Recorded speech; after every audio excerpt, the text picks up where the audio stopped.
और Democrat party ने अपना सदारती उम्मीदवार जल्द अज जल्द नामजद करने की कोशिशें तेज कर दी हैं। और इस वक्त हमारे साथ मौजूद है कंट्रोलर जियो न्यूज़ नसीम हैदर, जिन्होंने बाइडन की दस्तबरदार होने की खबर 19 जुलाई को दे दी थी। नसीम हैदर साहब, बताइएगा डेमोक्रेट पार्टी में इस वक्त क्या खिचड़ी पक रही है?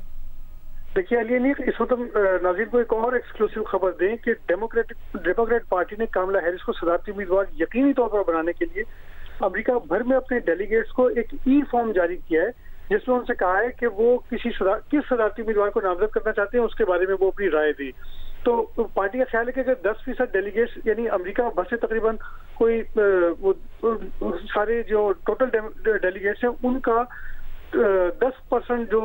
डेमोक्रेट डेलीगेट्स हैं वो अगर कामला हैरिस की अभी हिमायत कर देते हैं तो फिर कामला हैरिस को सदारती उम्मीदवार बनाना आसान हो जाएगा। कामला हैरिस का ताल्लुक चूंकि कैलिफोर्निया से है, तो हम इस सियासत में भी बाहर सीनियर डेमोक्रेट अरकान नहीं चाहते कि कामला हैरिस जो है वो उम्मीदवार बने। इसलिए अभी ये नहीं कहा जा सकता कि अगर कामला हैरिस ने 10% डेलीगेट्स यानी 200 डेलीगेट्स की हिमायत भी हासिल कर ली है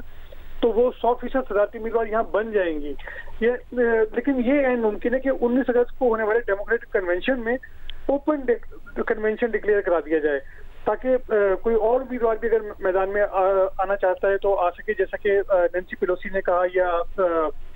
एडम शिफ ने कहा। तो हम ये वाजह कि अगर 10% डेलीगेट्स ने कामला हैरिस को सदारती उम्मीदवार बनाने की हिमायत कर दी तो फिर अफरा तफरी का शिकार डेमोक्रेट पार्टी में कुछ ठहराव जरूर आ जाएगा और समत मुतय्यन होना शुरू हो जाएगी। इसी सूरत में फिर कामला हैरिस जो है वो अपना सदारती उम्मीदवार भी नामजद करने की पोजीशन में आएंगी, क्योंकि अभी तक जो डेमोक्रेट डेलीगेट से कहा गया कि आप ये फॉर्म भरें तो उसमें अभी उन्हें ये नहीं बताया गया कि कामला हैरिस जो है वो नायब सदारती उम्मीदवार कौन चुनेंगी। अभी सिर्फ उनसे ये राय ली गई है कि आप जो है वो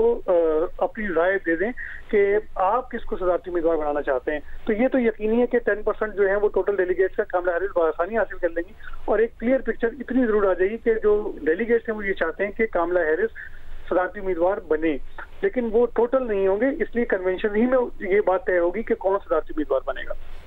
जिस तरह के गेविन न्यूसम और दीगर